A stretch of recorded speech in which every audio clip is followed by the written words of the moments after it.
Hey there, my name's Chris Lucas. You're watching Empire Building. Again, I'm out here in the Empire. Freezing cold Edmonton. It's cold, it's wet, it's kind of miserable. Feels a whole lot like the markets have today. But hey, we're suffering through it. We really are in this together if you're watching this video. Yeah, we'll talk about the markets very briefly. As you can tell, I'm not doing another live video. I watched that myself and wasn't really happy with the quality, so I thought I'd try it this way. A little more candid as well, but again, this should help me get a little bit more content out there. So yeah, things started out, they were looking pretty good. I was pretty excited to see what was going to happen next. And I mean, I don't have to tell you guys what happened. As soon as we started to see like things were going to start to go our way, another massive smackdown that just would not quit. And as far as Bitcoin's concerned, it's actually not that bad in my opinion. We dipped a little lower than I expected, but we're definitely still, you could still consider it in an uptrend. We've made a higher low. So yeah, the fight's not really over yet. As far as what's going to happen next, obviously that remains to be seen. We could find ourselves headed all the way back down and retest yet again. I know a lot of people in Bitcoin now, and including the mining stocks, are all familiar with the Wyckoff patterns. They've definitely shown themselves to be a staple ever since institutions arrived. I was skeptical, to be honest, about that theory at first when I first heard about it, but you know, you can't really deny that presence is definitely there. And as I've begun to understand more about the incentives of these market makers, as I've been describing, it makes a whole lot more sense to me.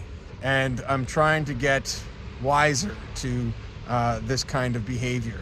And if you're going to invest in this, it certainly would pay to take heed of that warning, I would say. Certainly, if I had to do a lot of this over again, I'd make some different decisions. This is not fun. Nothing about this is fun, let's face it. But they say, invest in what you love. And I love this stuff. This is the future I want to live in. So I have no problem holding on to it. I've been through this before. I'm hoping, I would really not like to relive that experience, but if that's what it takes, then I guess so be it. But the year 2022, I still think is going to be critical, very important for Bitcoin and cryptocurrency. And I do have a video coming out very, very soon about my predictions for this year. Basically 10 predictions that I think is going to happen, major events that we're going to see play out in this year. And it's going to be critical. Right now, it feels like there's really nothing to look forward to. Not all of what's going to come is going to be good. Some of it's going to be a little bit scary, but that's what we're here for. We're gonna get through this. One of the things that I know a lot of people, there are some people that follow this channel that appreciate my videos on Ethereum. As many of you know, I am a fan of Ethereum. I am a holder of Ethereum. I've mined Ethereum for 4 years almost. I actually sold my mining rig a couple months ago. I'm going to be talking about that a little bit more as well.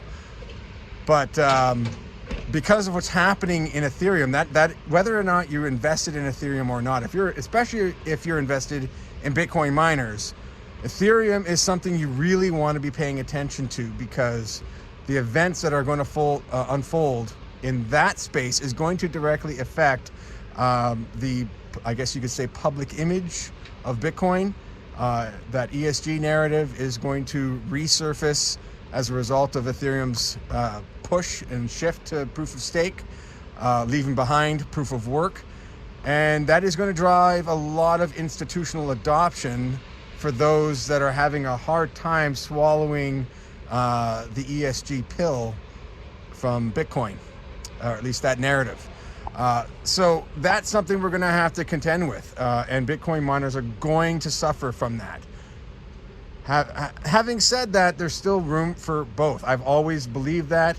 I know that most Bitcoiners, or many Bitcoiners, hate Ethereum for numerous reasons. We won't get into that, but the reality is they're two very, very different things, but they do impact one another. And this year is going to be a majorly important year for understanding those dynamics.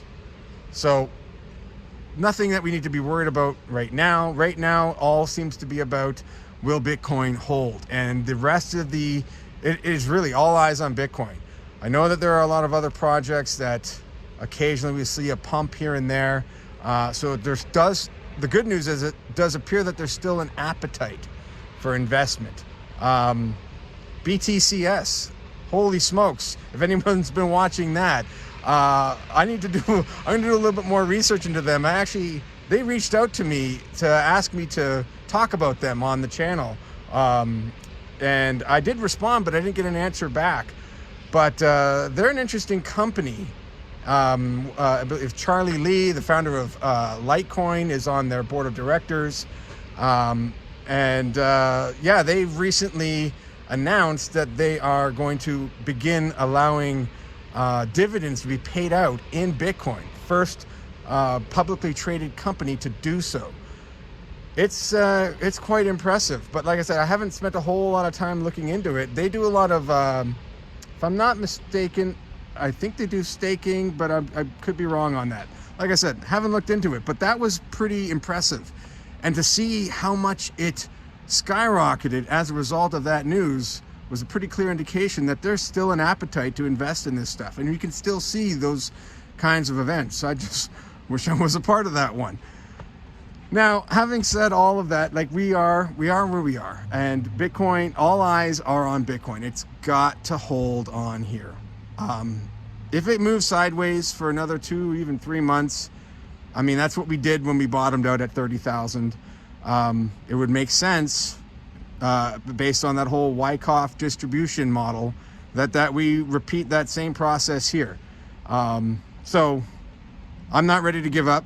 This is something that we just have to be prepared to let wash over us and come out the other side a little bit stronger, a little bit wiser, maybe a little bit more salty. But I mean, like I said, I've been through this before, and those brighter days do come, those sunnier days, those warmer days, they do return. And the fact of the matter is, we are investing in a massively disruptive technology that much of the world still does not understand. They don't understand its importance. They don't understand its significance. They don't even understand what makes it any different than what they have now.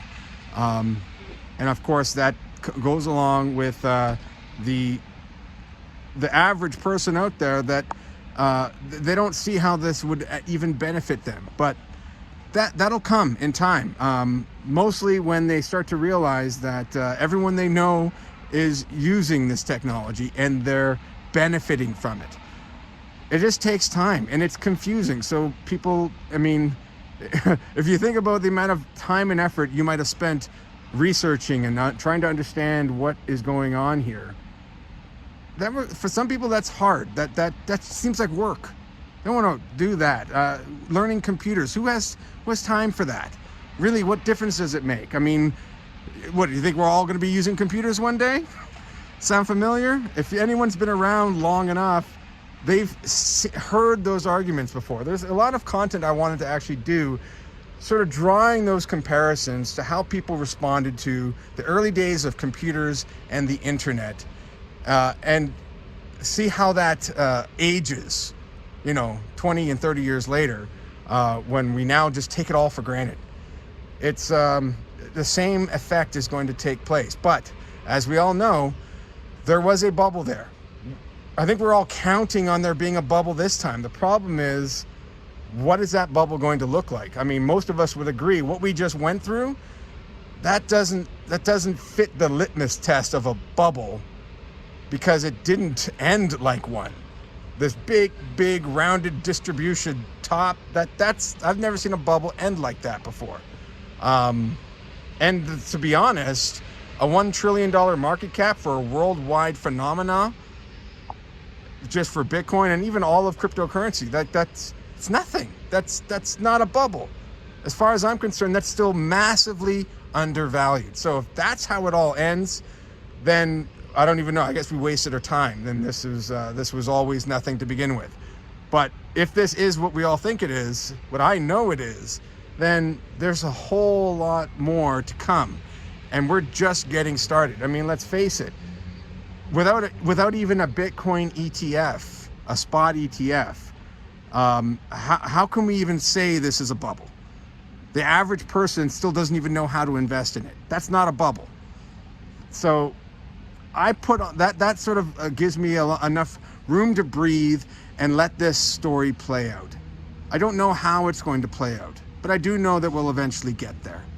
So I guess that's really, for the most part, all I wanted to talk about. I kind of feel like I don't know if you've ever seen the Red Green show. It's a Canadian show. It was really popular here maybe about 10 to 15 years ago, but kind of feels like one of those episodes where he gets out in the middle of winter and gives a little speech, but kind of feel like that right now. But yeah, if you guys are enjoying these kinds of videos, leave a like, and share the video with anybody you think might be struggling through this as well.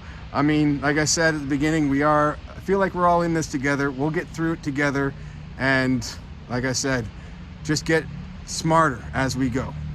That's all for this one. Now let's get back to empire building. It is winter. Children's laughter at the front door. They tumble into the house. Boots off, hats off, sweaters, snowsuits, scarves, and mittens are peeled away. Hey, these aren't your kids.